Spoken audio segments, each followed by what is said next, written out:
Well, good morning, everybody. It is a beautiful Sunday morning. It's a bit chilly this morning. It's not too bad. I hope y'all are doing well and thank you for being here. Grab yourself a cup of coffee and let's visit for a spell. It's been probably about a week or so since I did my last video, and I just wanted to catch up with everybody and see how everybody's doing. I pray all is well with everybody. I know a lot of people right now are struggling. A lot of things going on in the world. So I pray all is well. And let's just sit back and let's relax and let's just visit for a moment. Okay? All right, I'm going to grab me some coffee and we'll sit and talk a spell. Well, I've got my coffee and let's go ahead and let's get into this. I just want to do a brief update. Not a whole lot going on. We have had a lot of rain here, and we've had still, a couple nights that we've had. The temperatures get down like 39 or in the low 40s, and we've had some cool days. But we've had quite a bit of rain, and we still have quite a bit that's coming this week. It's a really cool morning. It feels like a fall morning. The best way I could, describe it is that the weather feels like fall, and but that's okay. I like it, when it's like this. It's better than the heat because I tell you, we're going to be having a hot summer, according to the forecast, and the ocean temperatures are already rising and everything, and we're supposed to have a very active hurricane season here along the coast, the East Coast this year. Last year we got lucky. We didn't have any storms that affected us here in the Carolinas. I know, speaking of the Carolinas, the Outer Banks, I know that the shore, the coastline, is decreasing from erosion, I guess, or that the sea levels are rising. A lot of homes, nice beach homes, have been lost. So, I'm going to enjoy this cool weather while I can. It's absolutely wonderful. Now, as far as gardening is concerned, it's kind of put a damper on that. I've not been able to put out a lot of plants. I've been transplanting the seedlings into bigger pots and doing what I can. I was really worried about this last cold spell that came through, if it was gonna, hurt the plants. So far, so good, y'all, that, they are doing pretty good. Today, I am going to transplant some peas. They're getting big enough that they can be transplanted outside. I've not decided where I'm going to put them. I still have 4 empty boxes in the greenhouse, and I may put them in that. And I got a couple of large containers that I can use as well. So I'll figure that out later. The wildflowers that I had planted, they're starting to come up. So I've got to get those marked off so that when the lawn gets mowed, they don't get cut down. So all in all, it's coming along. It's coming along kind of slow, because of the weather. But we've got a long growing season here, and I've got the greenhouse that things can be grown in there this fall and this winter. I'm looking forward to harvesting the garlic that I planted and also the potatoes, and they'll probably be ready this fall. The potatoes might be ready a little bit sooner than that. And I'm going to start some sweet potato sips or slips, whatever you want to call it. But I would like to grow some sweet potatoes because I do like sweet potatoes. Satie and Hannah's playing around this morning, having a good time. But that's about what's going on. I did have, I don't know if you want to call this exciting, but it was scary. I had a gardener snake in the house. I didn't realize it was a gardener snake until, after I decapitated it and got rid of it. I think it came in through the front door because sometimes I'll open up the front door to let some fresh air in the house, and I think it probably snuck in. And had it not been for Satie, I wouldn't have even known it was in the house. She was the one that clued me in on it. She was, looking at something. I was sitting on the couch, and she kept looking at something and, was being very curious and kept going over there and kind of backing away. And I was like, what in the world is she looking at? And I got to looking, and it was a snake, and it was up on the fireplace screen. It was quite long. It wasn't, big around. It was a young one, but it was long. And the rat snakes or the grass snakes, gardener snakes, they get pretty long. You find them out here in the chicken house all the time getting the eggs. And oh my goodness, I have to tell y'all, I hate snakes. I hate them. I had a lot of terrifying experiences with those growing up in the Appalachians.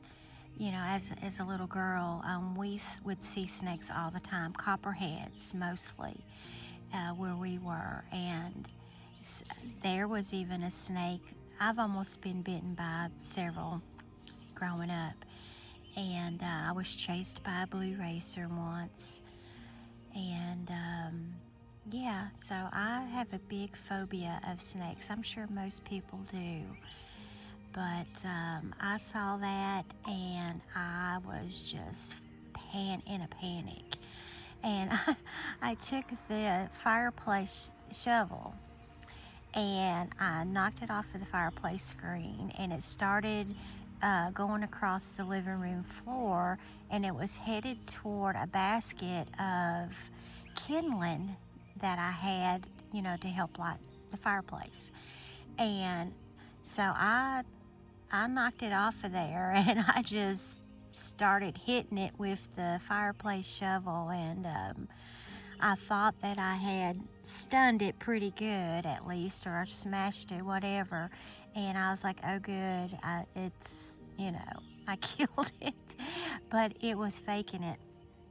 And it started moving around again, and oh my gosh, I was just, And so I just, took the shovel. Oh, and I found a little hatchet that I split the kindling with. And I started hitting at it, and it was trying to strike at me. And so I finally got it, and I chopped its head off, and I was just, oh my goodness. The only thing I could think of was, Serenity. She likes to sit in there in the evening and watch her little shows while I go to the bedroom and listen to either Mike from Around the World or do some reading. And the thing that I was thinking about the most was I got to get it out of here. I don't want her to get, it to bite her or something. I was beside myself, y'all. So I killed it and got the shovel, took it outside, threw it in the woods. So no more leaving the front door open to, let fresh air in. I live in a very old house. It's 100 years old, and I didn't know this, but when I first moved over here, I didn't know until that next summer that the windows had been painted shut. The previous owner painted the windows shut on the inside and on the outside, and so you couldn't open up the windows to, get a cross breeze going or anything. It's been a mess. So it's just something that, I'm going to have to do is just do one window at a time. I've got a little tool that I can cut through all of that paint and caulk, and because they caulked the windows also. And I'm thinking they did it because this house is so old, and I think they did it because they maybe thought in their mind that they were sealing up all of the leaks, to keep the cold air out, because they're very old wooden windows, and they're on a pulley system. They've got ropes and like a pulley that lifts them up and down. So, some new windows are in order, but that's not for me to worry about. But anyhow, no more leaving the front door open. Even, having a screen up, it still found its way in. So, that really rattled me. I was paranoid for a couple of days. Anything that was an extension cord or anything that was, out of the corner of my eye looked like a snake, and I was just jumpy. So anyhow, I guess you could say that was a little bit of a traumatic experience. Oh my goodness. But I'm glad it's done and it's over with, and just being very watchful and mindful, because of course when you live in the country, you're gonna be dealing with snakes, right? So that's just a normal part of life. You just gotta deal with it, right? So that's what's been going on, and having a lot of rain, a lot of cool spells. I'm sure that it's going to warm up probably in the next week or so. I am not looking forward to the heat, but I'm going to be transplanting some more of the seedlings because they're getting big enough to where they can be. Everything is doing really good under the grow lights. I highly recommend that. And, as soon as we stop having so much cold nights, which is abnormal here in the South, I can get everything else out. And at least I can just take my time and pace myself, because I will admit I have had some days that I've just have had no energy at all and just achy all over. But it'll get done. It will get done. And the thing about it also is you just keep moving forward, keep doing what you can, and just don't give up, right? Really is important right now with all of the news about a drought, all of the news about food shortages, food rationings, white trains with, carrying government food and stuff.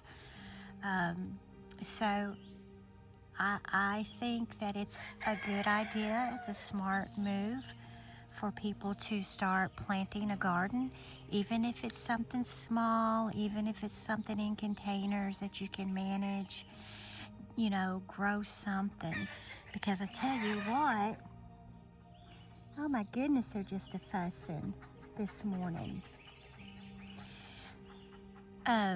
Probably laying eggs. Grow something, because we don't know. Our food supply is contaminated already. It's so unhealthy with all of the GMOs and all of the ingredients that they're putting in everything. And it's just not healthy. It's not good for our bodies, especially if you are already, have some issues going on. And the last thing I want to do is to be eating any of that government food. It probably has GMOs in it, and they're starting to talk about putting insects in food and stuff, and it's just a mess. So if you can, I encourage y'all to start growing something. Grow your favorite vegetable. If you have some land, grow some wheat. Grow some wheat. This fall, if I'm still here, good Lord's willing, and the creeks don't rise, I think I want to plant some wheat. If I'm somewhere else, I've been thinking about alternative ways to plant and to garden in the Appalachian Mountains, because that soil up there is very rocky and has a lot of clay in it. So I'm thinking that raised beds or doing a lasagna type gardening. A lot of people can. I can't say the word, pronunciate the word what it's called, but it's where you dig out an area. It's not real deep, and you can put dead wood and brush in it, then cover it up with leaves and compost and soil and things that break down really easy. And you can use that as a gardening method as well. I've heard of people using straw bale or hay and planting with that. So, there's just a lot of different things that you can do, even container gardening and stuff. So I've been really thinking about that. It's the area that I grew up in. It is kind of like a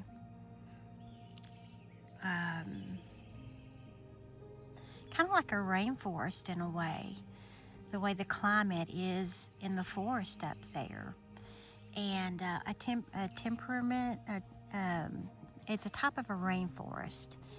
And so it can create its own little atmosphere, its own little weather and stuff. So, but I'm doing some studying on different ways to, navigate the terrain and the soil up there. And, even people that live out in the desert, or out in the dry areas, out in the Southwest, it's very dry out there. And, study the soil out there and the land, the terrain and everything, the geography. And I'm pretty sure that you can find a way to do some gardening and ways to hold moisture in, especially if there's a drought. You can use mulch, you can use hay, straw, and put on top of your garden. That'll help retain moisture. So yeah, I highly recommend being as much self-sustainable as you can be, because we're living in some uncertain times right now.